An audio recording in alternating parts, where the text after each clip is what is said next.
lahat ay manalangin bago ko magsimula. Heavenly Father, salamat po sa biyaya mo sa umagang ito.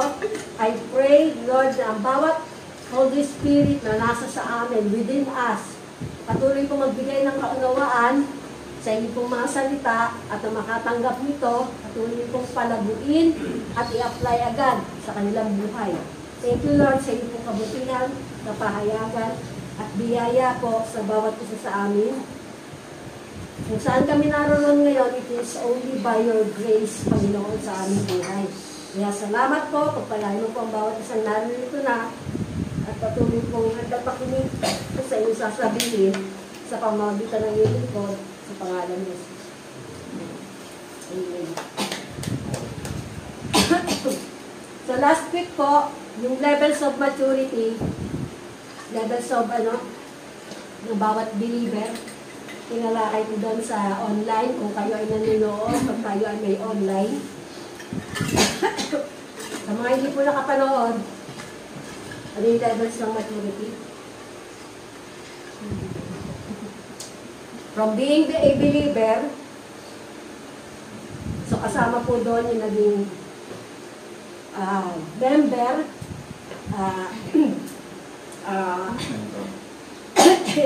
worker, minister, at saka po yung sons. Disciple bago yung sons. So, yun po yung biyaya ng Panginoon na huwag tayong manatiling mga member lang, hindi yung talagang magamit tayo ng Lord sa mga, bawat isa po sa atin may pagkatawag ng Lord. Huwag nyo sasabihin wala kayong gagawin, na kaya kayo ma-attend dito para lang makapakinig, parang naging religious na lang din kayo, parang naging katoliko na lang din kayo. Dahil hindi nyo alam ang purpose, bakit kayo dinala dito ng Lord. Okay? So, yung pong ating series ng The Power of a Spirit-Filled Life. Kaya nga sabi ko mamaya makikita nyo na, nandito sa atin nakatira ang Holy Spirit. At may ginagawa siya sa bawat isa sa ating buhay. At ang, alam nyo ba ang mga kabataan, ang inyo pong attitude and behavior, unang naipoporma dito sa loob ng church. Naniniwala ba kayo doon? Hindi kayo naniniwala?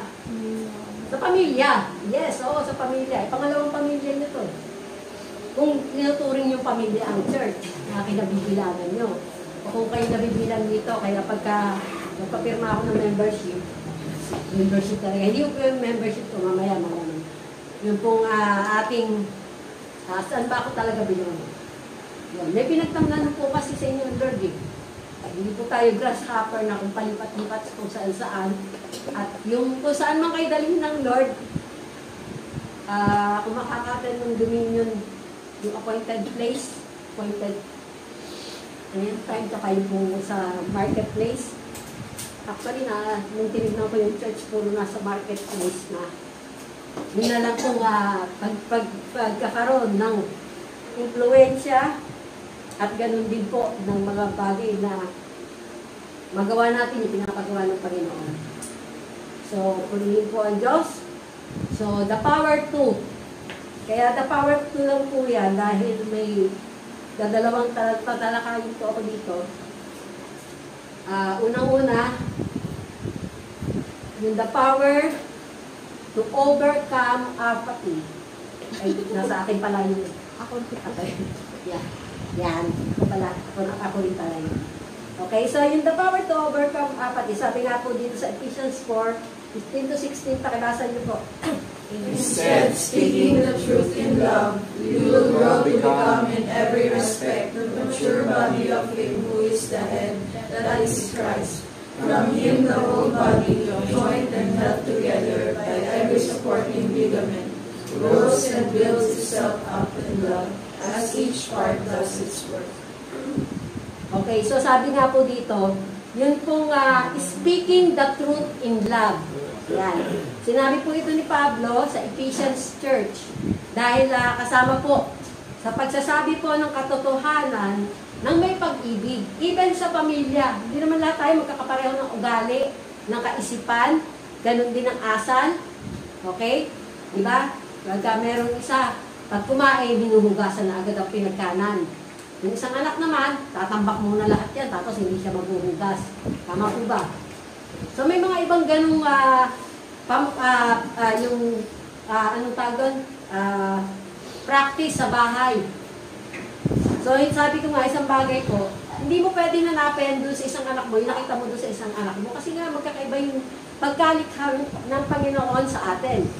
So, katulad si JM, wala yung kanyang mama at papa. Pero nandun naman si CJ. Tama ba sa bahay si CJ? O, di ba? Yan.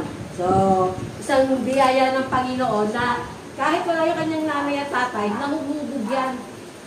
Huwag niyong aawatin. Ayan. Si CJ, ayan na yung isang CJ. CJ1 and CJ2. So, isang bagay po na makakita natin na magmamature lamang, hindi po inaasahan ng Lord na maging baby lang tayo sa ating pananampalataya, kundi sabi nga yung maging mature body ng Lord. Okay? Sabi nga po, from Him, the whole body joined and held together by every supporting ligament. Ano po yung ligament?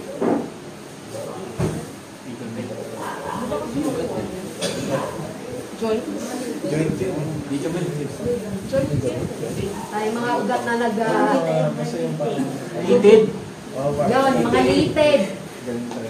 Every supporting. So, pag may napatid po na litid, ayan, nararamdaman na yung mga sakit-sakit. So, dapat po, nagsusupport yung bawat ligament o bawat litid. At pag nagsuporta po yan, lumalago at nabibuild ang bawat isa sa pag-ibig. So, kahit pagsabihan ko, halimbawa si Micah, late ka na naman. Hindi yan magtatampo. Sa susunod, maaga na siya. Dalawang bagay. Pwedeng mas maaga siya o mas late siya. Ganun lang yun. Kasi nandun yung magiging response natin sa pagtutuwid. Sabi ko nga, isang bagay po, sa lahat ng mga kabataan, pag kayo gumagawa ng trabaho, pag kayo inutusan ng inyong mga magulang, kahapon po, nasampo lang po kay Jimmy, dahil alam ko, marami na akong demand sa kanya, sa kanya pang kalagayan. So sabi ko, salamat anak, na hindi ka nag-work para sa mami mo, kundi nag-work ka para sa mami. Yun lang yun. Simulan nyo sa bahay, na mag-work kayo para sa inyong mga magulang in obedience, madadala nyo yun hanggang sa trabaho. Pero kung sa bahay pa lang, kayo ay rebelde na, gusto nyo ba dalhin nyo sa trabaho? Pag may trabaho na kayo, hindi kayo tatagal sa trabaho. Kahit na yung employer nyo ay hindi Kristiyano, kung nakikita yung attitude at behavior nyo na walang kaayos-ayos, hindi po mangyayari yun. So, sabi po dyan, the spirit of apathy refers to the state of indifference. Ayan. Yan po yung pinakaano ngayon. Di ba pag ano, wala nang pansinan? Sino yung mga nagko-commute dito? Pag upo pa lang, hihap ko na agad. Pagkabayad, cellphone na agad. Kaya hindi mo nakikita yung palipaligid. Tama ba? Si Risha, hindi nag-cellphone. Pag ang gabiyahe, yun, tama naman. Ha? Itignan niya yung daan, baka mawala siya. Yun. So, lack of interest or disengagement. Di ba sabi, pag nag-engage ka, konektado ka. Pag nag-disengage ka, hindi ka na konektado. So, yung kasama yun, sa mga nag-one-to-one dyan, nakatapos ng one-to-one, di ba? Unang-unang step dyan, engage. Kayo ba ay engage na? Sinabing engage, mga boyfriend, girlfriend, iniisip niyo. Okay? Particularly in matters of faith, spirituality, or personal growth. So, ito po yung ano, okay lang hindi ako maten. Okay lang hindi ako manood ng online service namin. Makaka-attend naman ako next week. So, anong dinideprive nyo? Pastora Susan? Manood kayo sa iba? Alam naman ng Lord yun eh. Pero sa kung smorgasbord, lagi po yung kinakainan nyo, hindi ko alam kung kayo ay mapupurga. ano yun, nung kukulo ang inyong tiyan, o kung mamimili lang kayo ng healthy na kakainin nyo. Sabi ko nga po, hindi ko naman kayo pinagbabawalan makinig sa iba, pero kung ano na po yung unang tinanggap nyo, at kung alam nyo na belong kayo dito sa apostolic teaching, yun po yung kainan nyo rin. Okay? So, it is characterized by a feeling of detachment from things that were once important or meaningful, a reluctance to engage in them, and a reluctance to engage in them again. This can manifest as a lack of enthusiasm for spiritual practices, a decline in one's devotion, or a general feeling of numbness towards one's belief. Yung mga diligent po sa pagbabasa at boto sa ating phone. Iilan lang po yan nakikita ko. Pero hindi ko sinasabing huwag na magbasa. Di ba nabanggit ko sa iyo na tutuloy pa ba natin yan? Hindi. Salamat po kay Ate Bajet, lumatyaga kahit pagod, puyat-puyat, at kung ano-anong pinagagawa sa labas. Marami rin nung mamimiss yan. Yan. Nakakagawa siya ng poll. At sabi ko nga po, hindi naman kami yung nawawalan pag hindi tayo nagbabasa eh. Kayo, 3 beses o 6 na beses o 7 na beses kayo kumakain sa isang araw, gaano kayo kadalas kumain ng salita ng Diyos? Everyday lang naman po yun. Hindi man sinabing isang kung kaya mo, diretsuhan. Daanan mo ng panahon. Bigyan mo ng pagkakataon makapangusap sa iyo ang Lord. Huwag lang yung ikaw usap ng usap sa Lord sa prayer. Pagkausap mo, hindi mo naaantayin kung sasagot. Iiwanan mo na lang. In Jesus' name, Amen. Hindi mo, Lord, ano sagot mo? Hindi ko sinabi mag-antay ka doon na hanggang sumagot si Lord. Marinig mo yung audible voice.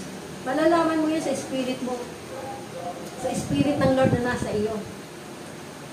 Ilang beses ko na muna sa hindi sumasagot. Pero minsan sumasagot ng Panginoon, talagang makikita mo, mararamdaman ng espiritu mo. Lord, ito na ba yung sagot mo? Kanina lang yun. Sa baba ba ako na SM o diretso na ako sa dito sa may McDonald's. Hindi ako bumaba na SM. Wala kasi yun. Ang gaba ko ng McDonald's, no loading and unloading. Dalawang kanto yun. Nakita niyo ba yun? Yung dating pwede na kaming sumakay doon sa may tapat ng Sogo. May nilagay na malaking karato na. No loading and unloading.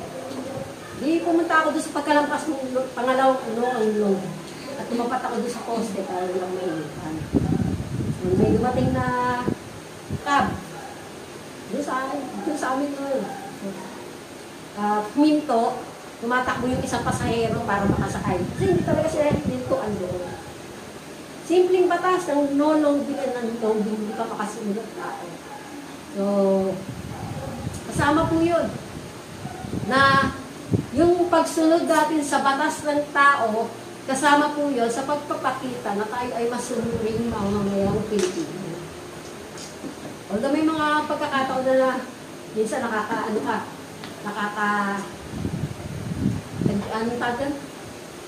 sumusuway ka, lalo na sa pagtawid, no?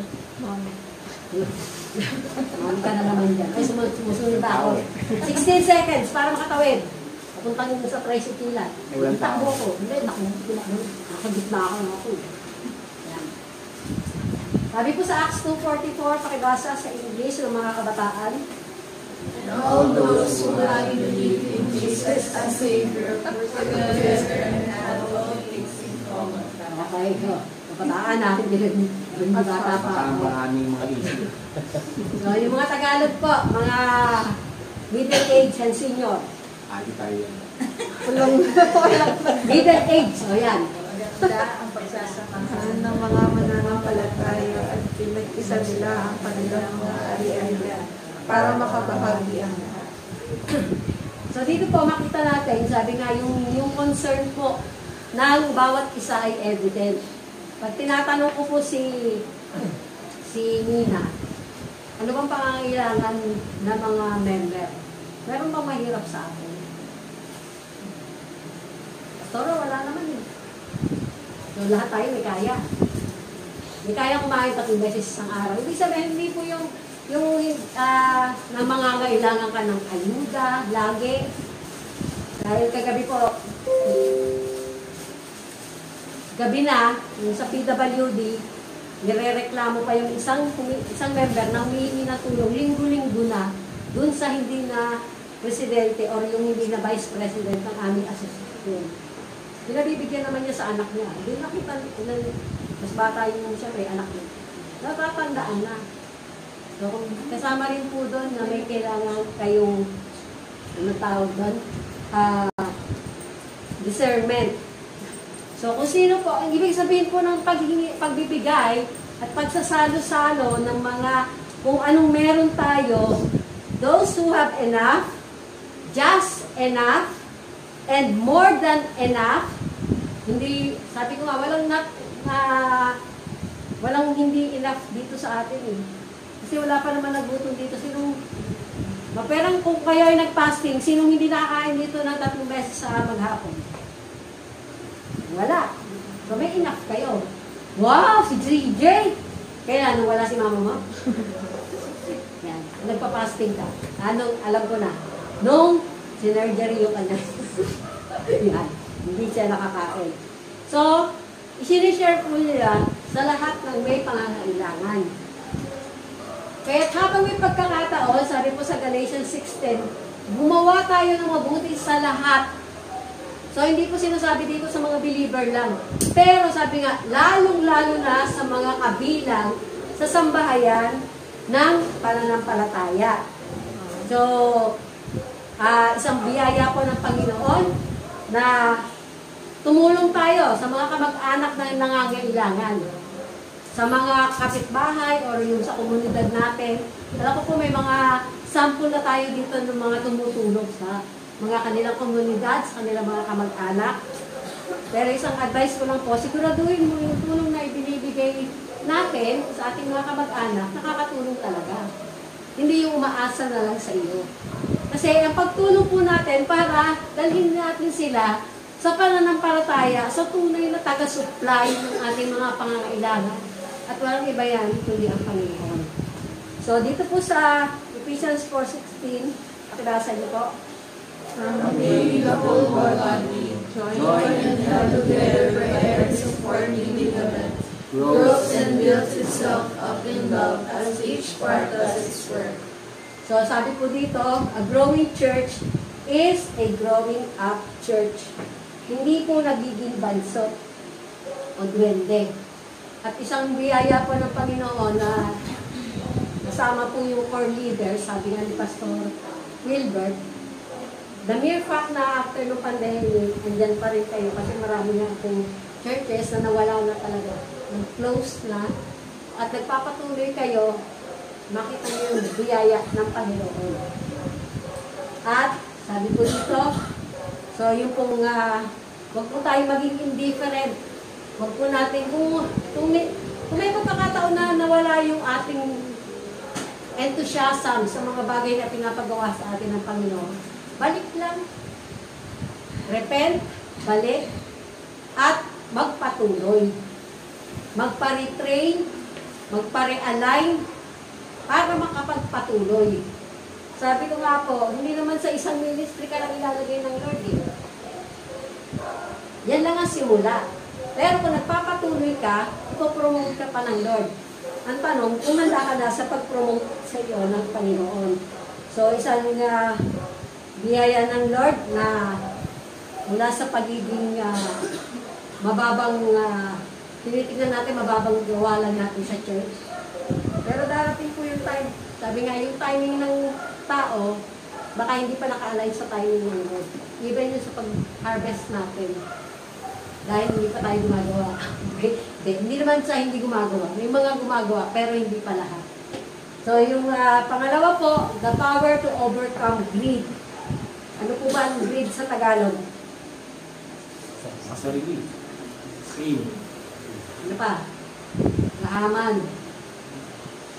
Ano ba Tagalog yan? Okay. So, sabi po, paano pong sinabi dito sa Acts, di ba? Makibasa po ng mga matatanda. At walang nagbasa.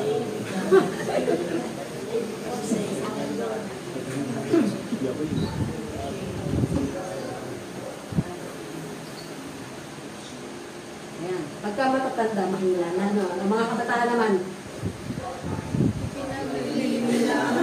parang mas mahina ah. At ipinamamahali sa lahat, ayon sa pangangailangan ng bawat isa.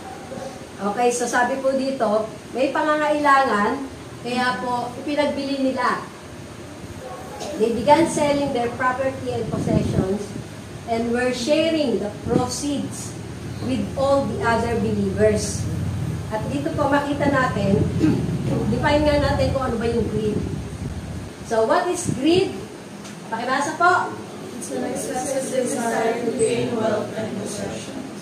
Kapag. It is a strong desire for anything which you don't need because you already have it. Ano pa? Covetousness and extortion. So ito po yung walang masamang magkaroon ka ng desire. Ang greed, excessive na.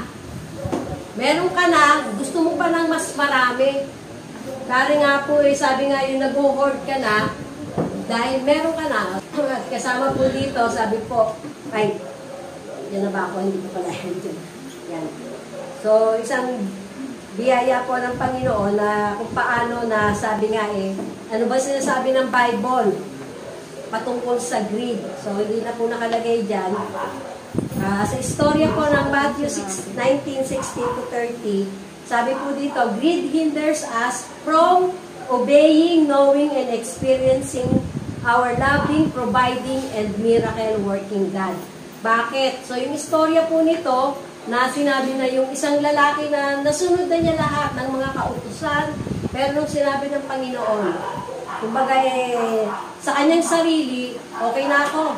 Nasunod ko na, mabait ako, masunurin ako sa Lord, masunurin ako sa parents ko, masunurin ako sa kabuuan ng commandment. Pero sabi po dito ng Panginoon, nung sinabi ng Panginoon na ibenta mo lahat ng ari-arian mo. So, nung marinig niya yun, bago siya sabi, all have I kept, the young man said, what do I still lack? At least kahit nagawa na niya ang lahat, nagtanong pa siya, ano pa yung kulang ko? So, ang sinagot ng Panginoong Jesus, sinabi niya dito, Jesus answered, if you want to be perfect, go, sell all your possessions and give to the poor, and you will have treasure in heaven. So then come follow me. When the young man heard this, he went away sad. Okay? Because he had great wealth. Nagpagmana siguro. Then Jesus said to his disciples, I tell you the truth, it is hard for a rich man to enter the kingdom of God, of heaven, and I tell you, it is easier for a camel to go through the eye of a needle than for a rich man to enter the kingdom of God. So kung paano po kasing kaya inihalin tulad sa kamelyo, wala naman po dyan yung kamelyo. Pero yun pong daanan nila, yung eye of a needle, yung parang pintuan para makapasok po yung kamelyo. Kung yung kamelyo, ang may dala-dalang, ang mayaman na may dala ng kamelyo, siyempre maraming nakalagay sa kanyang balik, sa kanyang hump. Okay? So kung hindi tatanggalin yun, hindi makakapasok yung kamelyo.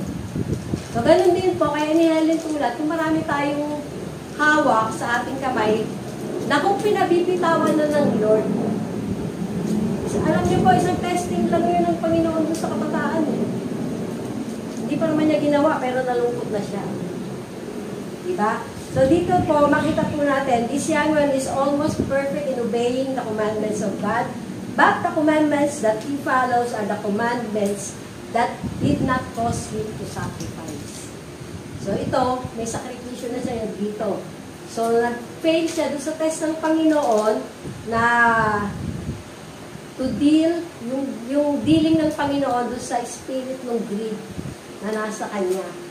At nawala po yung opportunity niya to know and to be with the author of life. Ano pa po sinasabi ng Bible about greed? Greed can bring the wrath of God in our lives. Okay? Sabi po sa Isaiah 57:17, I was enraged by his sinful greed. I punished him and hid my face in anger, yet he kept on his willful ways. Akala niya okay lang yung kanyang kaparaanan eh. Pero makita po natin, sabi nga ng Panginoon, na-enrage siya dun sa sinful greed. Paano niyo masasabi yung mga kabataan may greed na kayo? O na-exercise niyo pagiging greed? Swapang. Sa kainan. Yan. Yan ko madalas makita eh. Yung nauunang kumuha ng lalo na sa chicken, no? Diba? May mga parts kayo ng chicken na gustong-gusto nyo, kayo yung maunang makakuha. Ayan. Eh, alam yung gusto rin ng kapatid nyo. So, anong unahin nyo? Yung sarili nyo? Sakripisyo muna ako para kay ate, pero sa susunod ako na. So, ganong klase ba?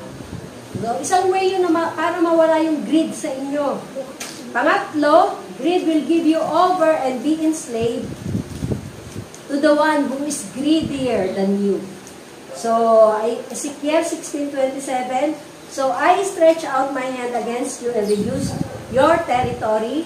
I gave you over to the greed of your enemies, the daughter of the Philistines who were shocked by your lewd conduct. So, isang makita po natin kung ano pong ginagawa ng greed. So, pakibasa niyo po. Greed is the bottomless pit which exhausts the person in an endless effort to satisfy the need without ever reaching satisfaction. So, ano pong sabi sa Colossians 3 verse 5? Pakibasa po. So put to death and deprive of power the evil longings of your earthly body, with its sensual self-centered instincts, immorality, impurity, sinful passion. Ano ba? Injury is a kind of idolatry because it is essential devotion. Okay, so makita po natin dito, sino ang maglalagay sa kamatayan ng greed? So, si Ate Bajek lang yung isang maglalagay sa kamatayan ng greed. Ay, yung iba. Si Lord. Sinasabi po ito ni Pablo sa Church ng Colossians. Kausap po niya mga believer. So, kung sino man na maglalagay sa kamatayan ng greed, sabi nga, put to death and deprive of power the evil longings of your earthly body. Hindi lang po, sabi nga yung sensual, self-centered instincts. Yung pong, ano yun? Mentality? Entitlement mentality. Yan, nakikita ko po yan sa mga senior, kahit hindi ako pumipila sa senior. Haba-haba ng pila sa senior, pagkukuha ng pensyon o ng ayuda. Ito kayo senior, anong gagawin mo?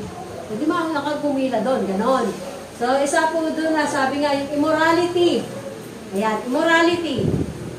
Paano pinapractice ng mga kabataan ng immorality? O ng mga may asawa ang immorality?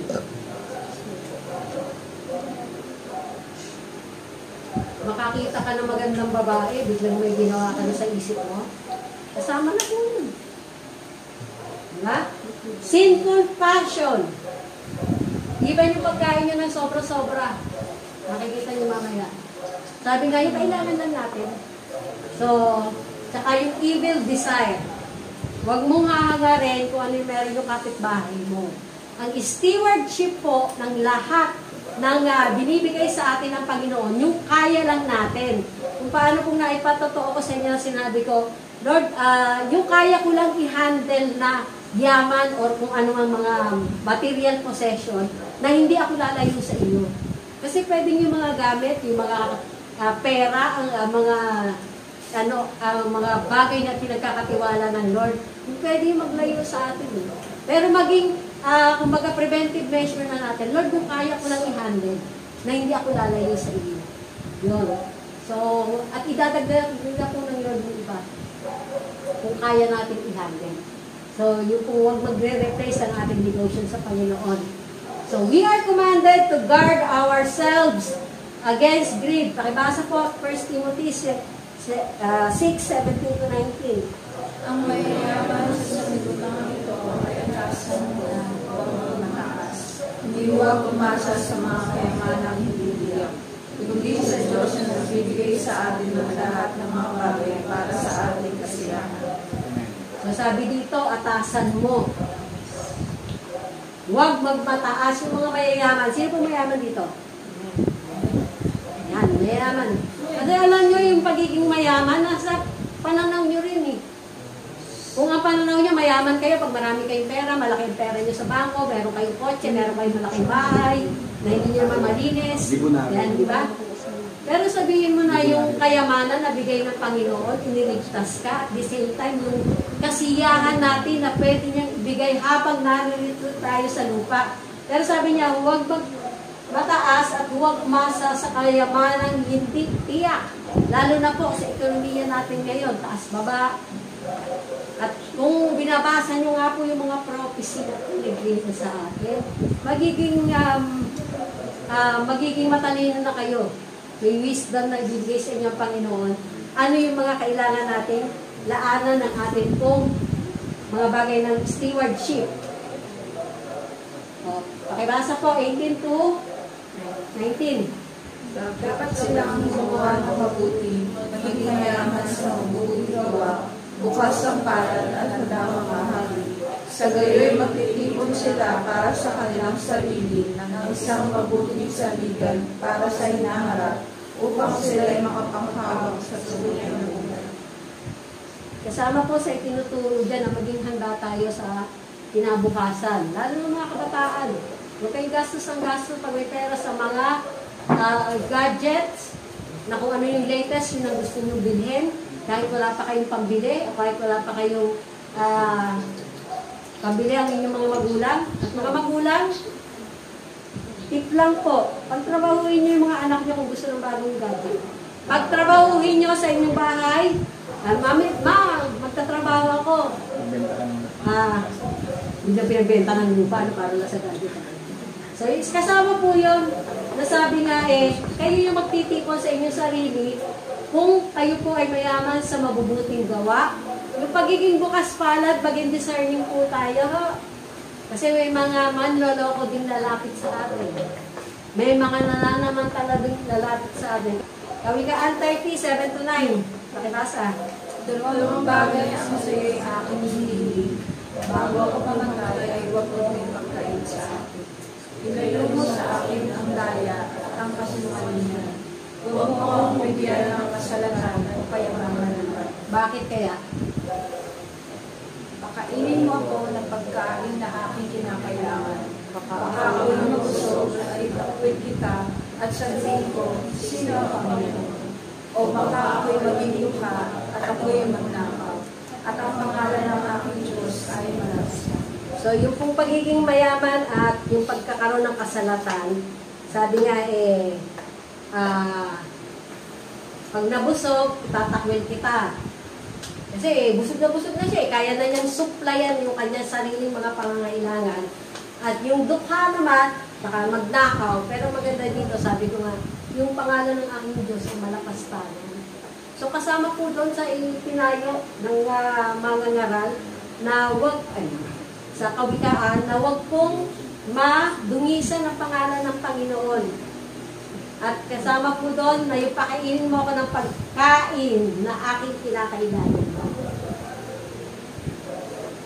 Youth. At yung mga medyo malakas kumain. Pag nagkakaedad na po kayo, kahit ngayon, yung mga kabataan na mataas ang uric acid, mataas ang cholesterol, hindi katulad ng kasanahon na namin wala pa nun. So kasama po yun. So, matuto kayo magtalino. Yan. So dito po, ano po ba yung original na plano ng Panginoon sa tao? So makikita po natin yan sa Genesis 1:26 to 28. Ito po yung plano sa atin ng Panginoon. Sa verse 28 po, God blessed them. After po niyang nilikha tayo ng Diyos ayon sa kanyang wangis. Then after nun, binigay niya po yung lahat ng ating pangangailangan. Tapos sinabi niya, God bless them, prosper, reproduce, fill earth. Take charge.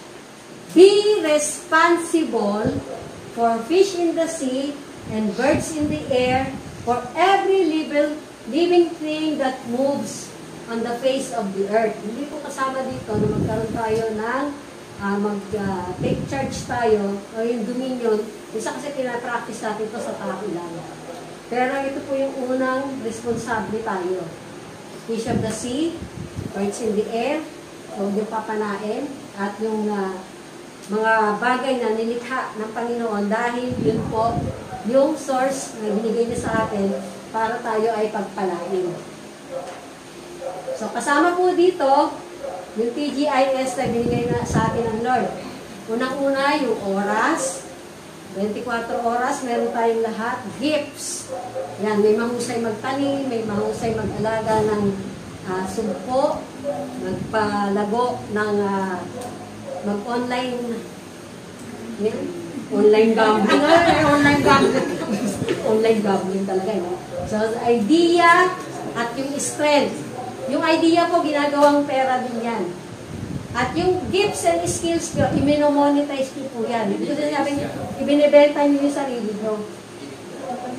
So, kasama po doon, na i-monetize nyo ano yung gift and talents na ibinigay sa inyo ng Lord. Biyaya po ng Panginoon na kung paano na si Pastor Erwin ay nakapagturo sa mga iba-ibang musikero at worship team. Hanggang ngayon po, ipagpapasalamat sa kanya kahit hindi na po siya kahit hindi po kasama sa namin sa mga seminar. Yung mga naturuan niya, si Pastor Erwin na nagturo sa akin yun. Nag-train sa akin yun. Sabi ko, Pastor, monetize mo ulit yung ano mo. Ano monetize naman yun dahil may mga tinuturuan siya. Kaya pasalamat kayo, kayo ba nagbibigay ng love gift? Kasama po sa instruction ko, magbigay kayo ng love gift. Pag sama-samahin nyo, saka po ibigay kay Pastor. Kasama yun eh. Mag-invest kayo para sa mga talent nyo. Pag wala kasing bayad, hindi nagbibigay ng pahalaga. No, okay na yun. Tuturuan mo kami ni Pastor. May pamilya po yun. Pero ang kultura po ng apostolic, kung ikaw ay nakakakuha, kung ikaw ay may natatanggap, may kailangan ka rin ibigay. Hindi ko sinabi, bigyan nyo ng 1,000, bawat isa sa inyo sa pastor. Ano yung love gift? Ano yung maibibigay nyo na may pagmamahal doon sa taong nagbibigay sa inyo para ma-enhance ang inyong mga talento? Ano pa? Resources, relationship, connection, and environment. Sa mga nagtatrabaho, sa mga nag-aaral, kung saan kayo nilagay ng Panginoon, kung saang lugar, saan klase ng business. So, kasama po yan sa mga resources, relationship, connection, at yung environment na pinaglagyan sa inyo. At kasama po dito, Genesis 2:16 to 17. Ano po ang kinumand ng Lord sa tao? Pakibasa po. And the Lord God commanded the man, saying, You may freely and conditionally eat the fruit from every tree of the garden, but only from the tree of the knowledge, recognition of good and evil you shall not eat. Otherwise, on the day that you eat from it, you shall most certainly die, because of the Lord is with you. Okay. Namatay ba si Adan at Eva nung pagkatapos sila kumain? Spiritual. Tama yun. Namatay sila spiritual. Physical, hindi. Pero kung hindi sila kumain noon, siguro 900, hindi pinakamatandang taong namatay. Siguro, abot pa tayo ng 1,000 kung hindi nagkasala. Nang malakas pa ha. Baka hindi mamatay. Ha? Baka hindi mamatay. Yun. Kasi kakainin nila yung isang fruit yung nagbibigay ng buhay. Kaya nga, kinain nila, Yung isa so yung isa, tapos bago po huwag kayong kakain. So, yung pag kinain pa nila yung isa, Wala na tayong kapatawaran. Hindi na tayo matutubos sa kasalanan. Lahat ng mga susunod na saling lahi ni Adan, puro may kasalanan na. Kaya po yung sa pagmamahal pa rin ng Panginoon sa atin, kaya hindi niya hinayaan, kaya pinalagyan ng cherubim na merong naglalagablab na apoy para hindi na pumapasok yan. Pero darating po yung panahon, patitikman din natin. So, dito po sa may debt blasting principles po na pinakita sa tataasin ko muna kamay. Sino po walang utang dito? Walang utang. Walang utang. Sa bangko. Sa bangko, sa Kasi may utang na tao. loob ko. May utang na loob kasi namin ko. May utang na loob ko. Yung material, financial. Material, okay. Wala tayo. Yan. So, walang utang. Ikaw lang may utang ako, wala. Hindi, ganun eh. Hindi pala sila iisa pag may utang. So, kahit po sa mga pastor, tinanong niya ni Pastor Wilbert, at kahit siya nagtaas ng kamay, dun sa may utang. Parang isa lang yung nagtaas na amin na asawa ng pastor na wala siyang utang. So, the rest po sa amin, hindi nagtaas ng kamay. So, kami may utang. So, sabi po dito, yung pong, alam nyo naman po itong kwento ng biyudang asawa ng propeta, sabi nga po yung pong wives of a man of the sons of the prophets cried out to Elisha for help, saying, so dito pa makita po natin dito, yung wives of a man of the sons of the prophets, hinanap niya yung pastor niya, yung pastor ng asawa niya. Sino po yung pastor niya? Maraming propeta, di ba? So, ang hinanap niya, sino yung tatay ng kanyang asawa? At doon siya nagtanong. At sabi, your servant, my husband, is dead, and you know that your servant fervently feared the Lord. Kaya hindi po lahat na naglilingkod sa Panginoon ay walang utang. Nagkakautang po. Ang problema dito, namatay, na may utang, at kinukuha yung kanyang dalawang anak para pambayad doon sa utang. Sabi ko nga, salamat na lang ako, bumamatay si pastor, walang utang. At wala rin pamana. Na parang hindi na ako mahirapan mag-ayos ng mga ano. So dito pa kinukuha yung kanyang dalawang anak. Pinag-pray ba siya agad ni Elisha? Hindi ba, pipray kita agad sa kanya. Ano po sinabi sa kanya? Binigyan siya. What shall I do for you? Tell me, what do you have of value in the house? Poverty mentality, nung asawa, nung widow. She said, your maidservant has nothing in the house except a small jar of olive oil. Then he said, nagbigay ng instruction yung propeta, si Elisha, go borrow containers from all your neighbors. Empty containers. So, mga kapitbahay ka, hindi ka sa mga kapitbahay mo, may bote ba kayo dyan ng suka, ng toyo, yung walang laman. Kasi mo yan. And not just a few. So, libutin nyo itong buong subdivision, lumili kayo ng bote na walang laman. Then after nun, so, dito makita natin na poverty mentality, meron, pero tingin niya wala. Tayo, meron din mga ganon. Meron tayong tinapangkili. Nakakakain tayo. Pero tingin pa rin natin, mahirap tayo. Magkano ang presyo ng olive oil?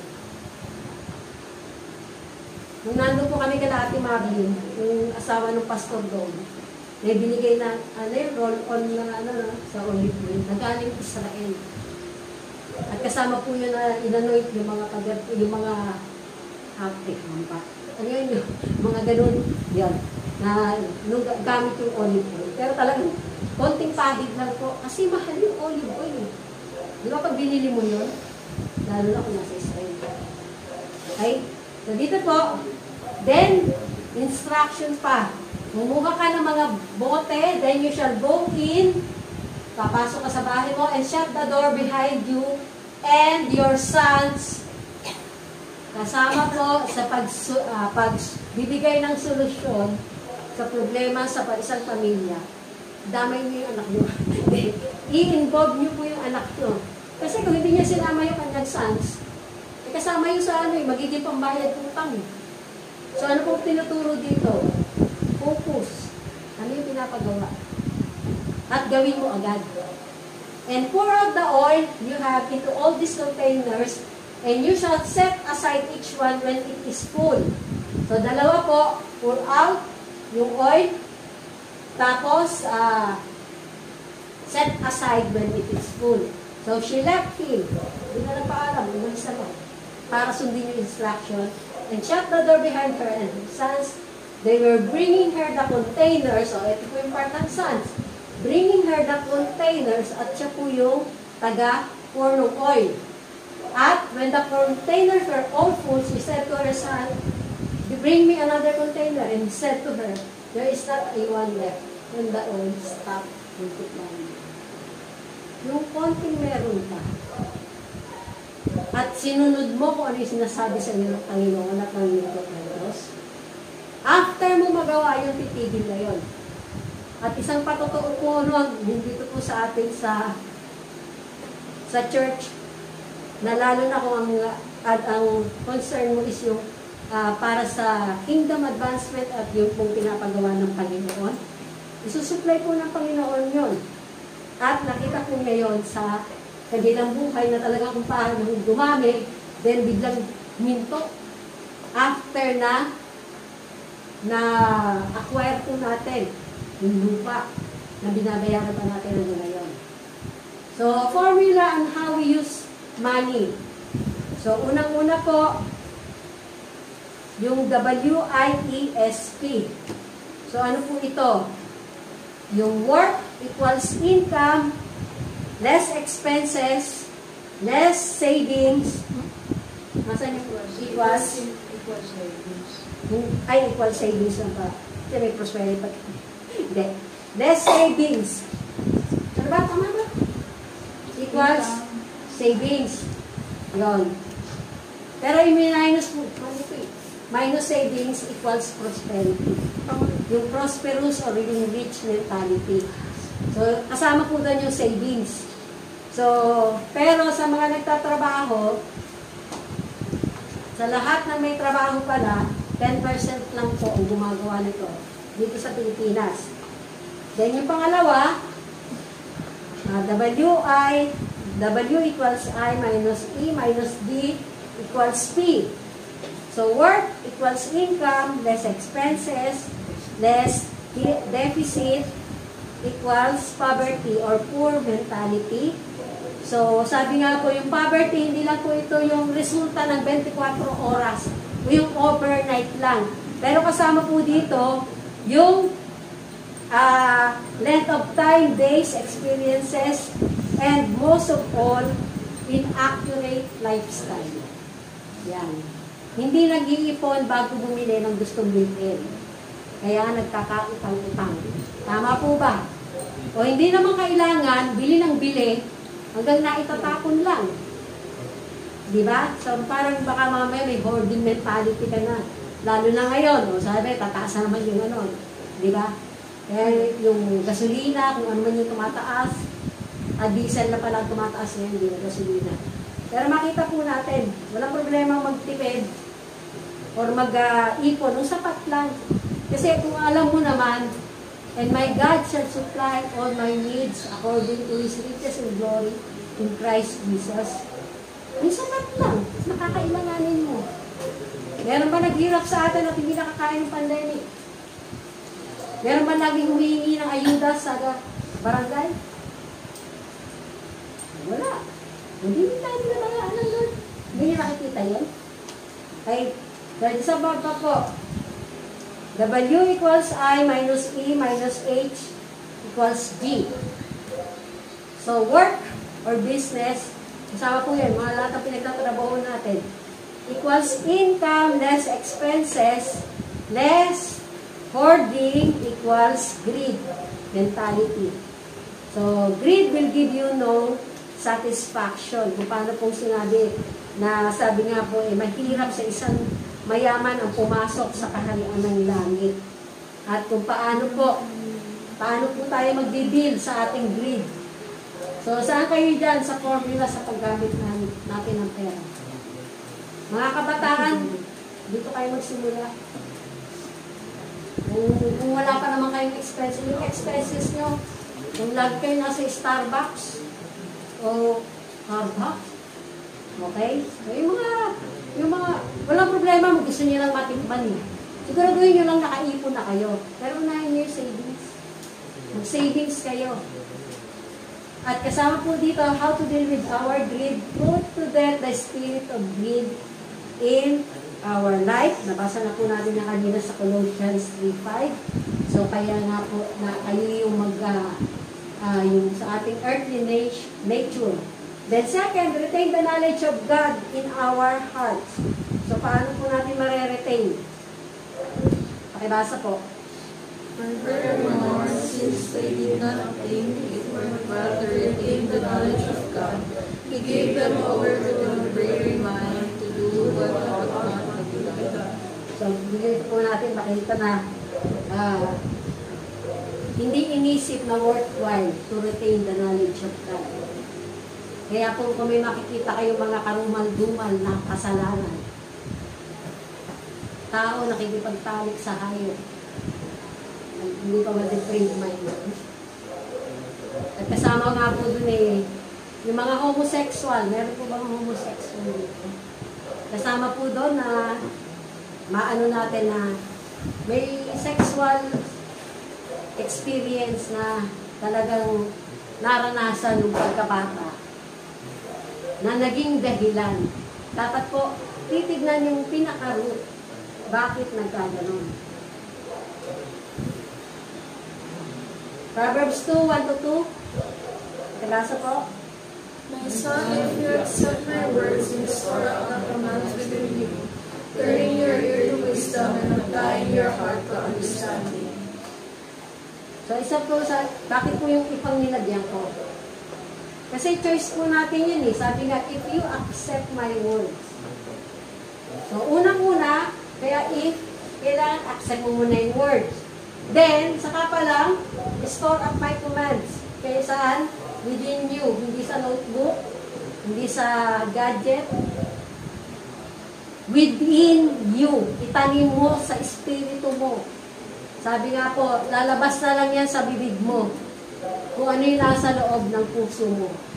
Tapos sabi po dito, turning your ear to wisdom and applying your heart to understanding. Ang daraya po kasi ang puso.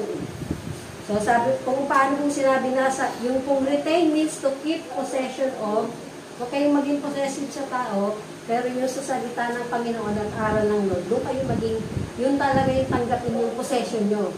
At, hindi lang nyo pinoses, pero pinapractice nyo, gamitin nyo, hindi lang naka-imbak at kinalawang na, kundi gamitin nyo at i-apply nyo sa buhay nyo. So, 3-4, and if you call out for insight and cry aloud for understanding, and if you look for it as your silver and search it for it as a hidden treasure, kaya kung maraming and if, ito po yung mga instruction sa Proverbs. Then you will understand. After na magawa natin lahat ng mga nauna. Then you will understand the fear of the Lord and find the knowledge of God. Kasi pwedeng information na sa isip mo eh. Alam mo lang, matalino ka lang. Pero hanggat hindi mo pinapractice yung mga sinabi ng Panginoon, hindi po natin mararanasan at makikita yung knowledge of God. Kaya tumanda ka na, wala ka pa rin knowledge sa Panginoon. So dito po, Colossians 1:10, pakirasa po. And we pray this order that you may live a life worthy of the Lord, and may please Him in every way, bearing fruit in every good work, growing in the knowledge of God. Okay, sabi nga po dito, sabi nga, ni Pablo sa Colossians Church, you may live life worthy of life. Ang buhay po ba ng bawat isa ay worthy sa Panginoon? Napiplease ba ang bawat isa sa kung ano ginagawa nyo? Nagbe-bear ba ng good fruit? Nagbe-bear ba ng fruit yung bawat mabuting gawa nyo?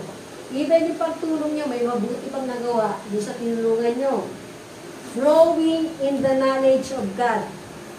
Ano po yung epekto nito sa inyo? Natututo kayo. Sa bawat nakikita nyo na ginagawa nyo mabuting gawa, at nakikita nyo yung resulta sa ginawa nyo na mabuting gawa, matutuwa kayo or maiinis or mag-a-adjust kayo. Yun lang po yun. At dito po, sabi nga po sa 1 Peter, but grow in the grace and in the knowledge of our Lord and Savior, Jesus Christ. So, retaining the knowledge of God in our hearts is what will make our lives pleasing to the Lord. So, kailangan po ma-retain. At pangatlo, how to deal with our greed. Kanina po sabi dito, yung kanina, yung paano i-deal yung greed. Pero dito, how to deal with our greed. So dito po, kasama na yan, being filled with the Holy Spirit. Ephesians 5:15-16, pakibasa. Be very careful that then how you live, not as unwise, but as wise, making the most of every opportunity because the days are evil. So nandun na po tayo sa panahon yon at sa Ephesians 5:17. Therefore, do not be foolish, but understand what the Lord's will is. So, sa mababaw na salin, huwag kang maging tanga. Huwag kang maging walang alam. Mangmang. So, naiintindihan ba natin anong will ng Lord? Lord, sino ba ang will mo para sa akin? O ganun lang yung tanong natin.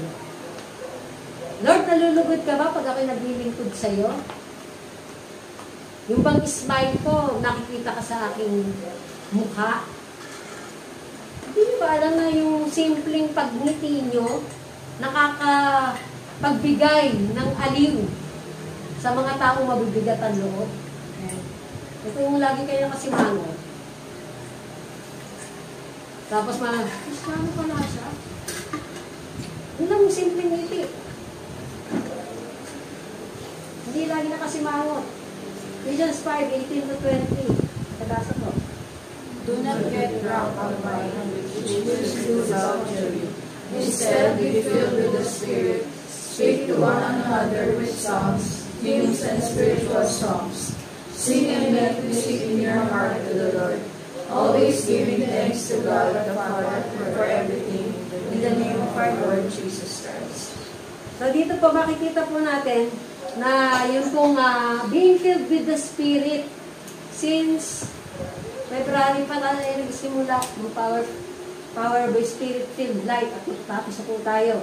Sabi nga po dito, speak to one another with psalms and spiritual songs. Hindi ibig sabihin na kantahan mo sila ng kantahan lagi. Pero sa loob mo, maawit ka. Ako habang nagpa-practice po doon sa conference sa amin at ako'y nagsasalansan ng mga manong ni Pastor Milbo, nakikisabay ako, kumakanta ako nga. Kasi si Mina po yung taga-tinda, ako naman yung taga-salansan at taga-inventaryo. So kahit namin ginagawa natin, at alam natin na makakabuti, yung pagpapasalamat ba, minsan yun doon nagkukulang ang mga Kristiyano eh. Lalo na pag may mga kasamang pangyayari o hindi nakamit yung gusto nila na hindi naman gusto ng Diyos, nalilimutan na po magpasalamat. Lord, salamat may sakit ako. At sinusupply mo yung pambili ko ng gamot. Ano yun? Patotoo niya yan. Nobabilia sa kanyang asawa. Santo pa yung sinasabay. Ang bait talaga yun. Hindi ako nagkulang ng pambili ng gamot sa asawa ko. Hindi ako nagkulang ng yung tutulong sa akin kasi nakadung asawa niya. Kaya liit niya, di ba? So, 5'9", bibihisan niya ng damit habang nagsisisure. Paano niya, pero marunong siya magpasalamat sa Panginoon na hindi niya personal na kilala pa. Gaano pa kaya tayo personal natin kilala pa rin? Ano ba madalas marinig sa atin ng Panginoon? So, the self-greed is properly dealt with. The spirit of generosity is manifest. So, selling their possessions and good, they gave to anyone as he had need.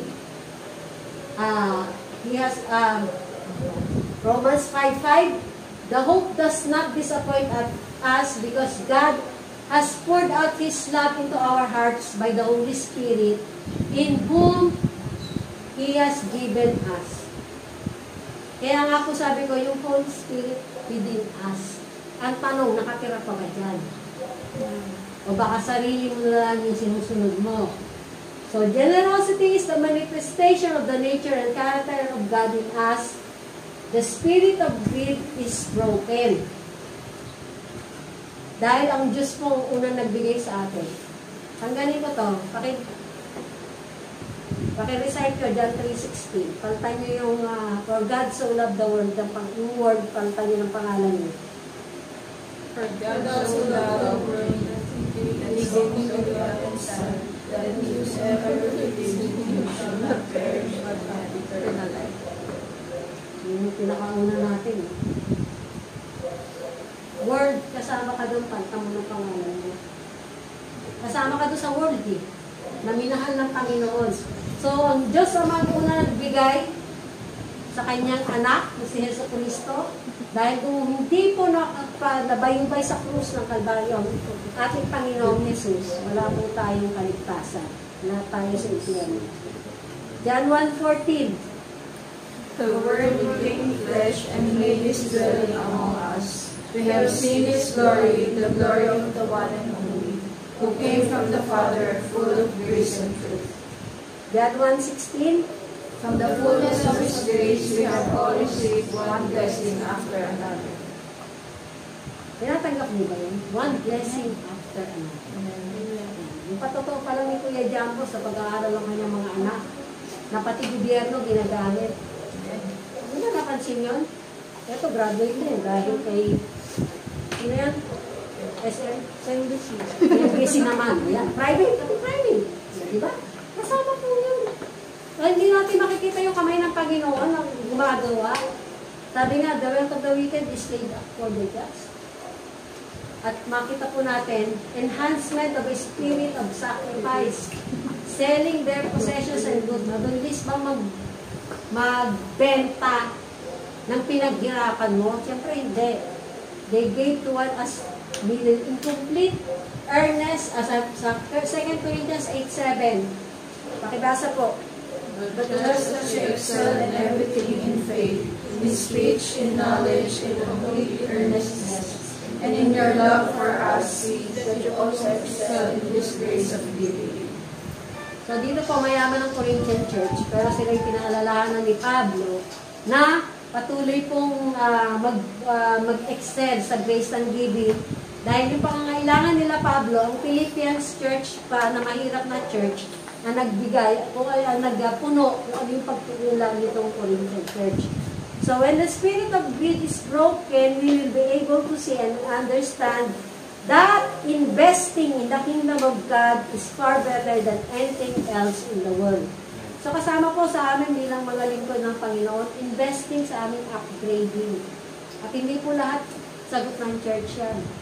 Nag-iipon na po kami para po sa mga gasto sa upgrading. Then we will be able to release and sacrifice even those we hold dearly in our lives. Kaya niyo bang bitawan kung ano yung bitawan sa inyo ng Panginoon? Kaya hindi maibigay ng Panginoon yung nasa kanyang kamay na gusto niya ibigay sa atin. Kasi yung pinabibitawan niya, hindi mo mabibitawan. So wala sa paglalagyan. Intende? Inchendes? Talaga naman nabita sila. Okay? So, pangatlo, God will surely deal with those hypocrite and those who are not consistent or diligent in their financial commitment to the Lord. So, yung istorya po na mag-asawang Ananias and Sapphira na same death day sila dahil sa pagsisinungaling. Tinanong lang naman sila, ito na ba yung lahat ng napagbentahan nyo? Opo. Yung naglibing sa asawa mo, darating at kukunin ka na rin. At least magkasama silang umiligay na same araw. So, pagkabasa po, Psalms 50:14 to 15. 14 to 15. Pagkabasa. Sacrifice thanks offerings to God. Fulfill your vows to the Most High, and call upon me in the day of trouble. I will deliver you and you will honor me. Okay? So, dito po makita natin, hindi lahat ng pagtawag natin sa Panginoon, pinapakinggan niya. Sabi, fulfill your vows to the Most High and call upon me in the day of trouble. I will deliver you and you will honor me. So, yun po talaga po pagpapasalamat. Salamat, Panginoon, medyo kulang kami ngayon, pero susuplayan mo po yung pangangailangan namin. Salamat, Lord, nangangailangan kami ngayon. Nahinihintay kami. Bibigyan mo kami ng patience para maghintay pa hanggang yung kalooban mo ng araw, oras, tao, o panahon na ibibigay ito sa amin, matanggap namin. So, dapat ready ka rin sa ganun. Kung kailan tatawag yung tao, kailan mo matatanggap, anong klase. So, dito po, pamuli, formula on how to rightly handle our God-given money. Lahat po ng meron tayo, kung na-acknowledge natin, even kayo mga anak, kung walang trabaho yung mga magulang nyo, walang magbibigay sa inyo. Tama. Nagiging mabuti ba kayong steward ng inyong mga allowance? Kung hindi puro sa pagkain, nakabudget sa transportation, pangangailangan, pangkapi nyo. Kakapi na ba kayo? Huwag muna ha. Kung ayaw nyo masimulan yung mga problema sa tiyan. W equals income less G less S less E equals W pa rin. Okay. So, ano po yan? Work equals income less giving. So, kasama po yan yung tithes and offering. Less savings. Yung savings po, deposit and investment. Mag-invest na kayong maaga, mga kabataan ha. Pag may pagkakataon na naman na talagang mag-ipon na kayo. Less expenses equals wealth or dominion. O yung rich mentality. Pag inuna niyo po ang Panginoon after ng income niyo, meron din pong temptation sa mga lingkod ng Panginoon. Kaya kasama po doon sa natutunan namin. Pag natanggap ko na yung allowance galing church, pinapaalis ko na doon sa treasurer namin ang tithes yung tithes ko. Dahil bibigay ko yun sa spiritual father ko. Pero may temptation po na kunin din. Kaya ikaw mismo yung mag-guard sa sarili mo para hindi ka matempt na galawin yung para sa Panginoon. Ang problema, kung wala kang effort na talagang i-honor ang Lord sa binibigay niya sa iyo, hanggang doon na lang yun. Tapos, yung pong savings, ayan, aminado naman ako dyan, hindi ako. Ngayon pa lang ako nag-iisip mag-save. Dahil yung naging gastos noon sa gamot, at hanggang ngayon naman, pagpapagamot at gamot pa rin. Kaya nag-iisip na rin ako ng savings kahit pa uti-uti. At nakapag-ipon ako sa aking alkansya. Magkano sinabi ko? Almost 12,000. 20-20, 5-5. Yung binuksan ko, diniposit ako sa bako. Pero ang laki rin pala, 20-20, 5-5. Kasi yung makikintab, tinatabi ko eh. Kaya lang baka daw magkaroon ng hoarding sa barya. Kaya diniposit ko na sa bangko. So makita po natin yan ang nais ng Panginoon na maging formula natin sa ating pong mga bagay na tinatanggap mula sa Kanya. At yun pong sabi nga yung rich mentality or yung wealth. Kasi po wala po tayong yaman, wala rin tayong magiging dominion. Hindi ko sinasabi magiging mayabang kayo. Pero makita po sa atin ng tao, sapat yung mga pangangailangan natin. Nakakapagkaloob pa tayo, nakakapunta tayo, so gusto natin puntahan. Mag-ipon mo kayo, maganda sa Rojas City. Pero magbabayad kayo pag kayo nag-COVID kayo. Okay? Pero maganda po yung lugar nila. Nakapagpahinga po kami lahat po ng ilang araw at na masarap ang pagkain. Sariwa. Okay? So, laanan niyo po. Kasama ko yan sa pinagbabudgetan pag may gustong puntahan. Mula date, pera. Sa pamuli po, kadalasan niyo po, Instead, speaking the truth in love, we will grow to become in every respect the mature body of Him who is the head, that is Christ, from whom the whole body, joined and held together by every supporting ligament, grows and builds itself up in love, as each part does its work. Heavenly Father, narito po at pinagdating ng iyong tungkod ang mensahe mo para po sa iyong mga anak. Lord, dalangin ko po, Panginoon, that is speaking the truth in love, patuloy mag-mature ang bawat isa sa pagkakilala sa iyo, at patuloy po na yung pong bawat isa ay gawin ang part na Panginoon na gusto ko. Hindi kami po ay iba-ibang pagkakawan para po makatulong sa paglago at patuloy pong pagtatayo sa pag-ibig ng bawat isa. Kaya dalangin ko po, Panginoon, patatagin mo ang iyong iglesia. Salamat, Lord, na yung spirit of greed at ang spirit of apathy, kung kanila pong tinanggap na nangyayari sa kanilang buhay, sila rin po ang patuloy mong gagamitin upang mabago ito sa kanila pong pagrespeto sa iyong salita at patuloy pong hindi lang pananalangin, kundi yung paggawa ng hakbang upang hindi na po nila ito maranasan. Salamat po sa konkretong hakbang na gagawin ng bawat isa. And Lord, as we honor you with the substance that you have given us, salamat po sa mga nag-deposito or fund transfer. Salamat din, Panginoon, sa mga nagpapadala sa Gcash. Salamat din po sa nagbibigay ng cash. Pagpalain mo po ang bawat isa as we honor you, Panginoon, dahil na-acknowledge namin na ito po ang nagbibigay ng lahat ng meron kami. And as long, Panginoon, na alam mo na magiging good steward kami, pinagkakatiwalaan mo po kami isang malaking bagay na po ito, Panginoon. Kaya pagpalain mo po ang bawat isa dahil ikaw ang Diyos na nagsusupply sa lahat namin ng aming pangangailangan, hindi ka nagkukulang, Panginoon. Pero kasama doon, Lord, yung pag-test mo sa pagtitiwala namin at patuloy ng pag-asa sa iyo at paggawa ng iyong kalooban sa mga bagay na ipinagkatiwala.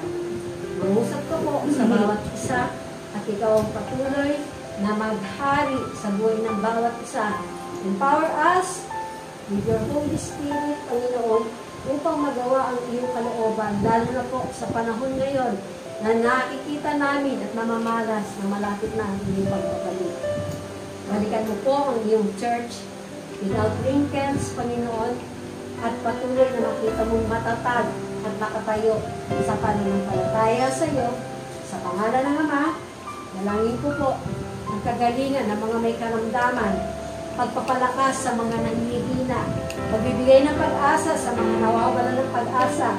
At Lord, dalangin ko po, huwag nilang tigilan yung mga mahal nila sa buhay na hindi pa nababago dahil ang pagbabago ay nagmumula po sa iyo, pero yung pananalangin at pagtitiwala na kaya mong baguhin ang kanilang buhay dahil yung pangako mo, huwag po namin kalimutan ang pawakan mo. Nais mo po ang lahat ng tao ay maligtas.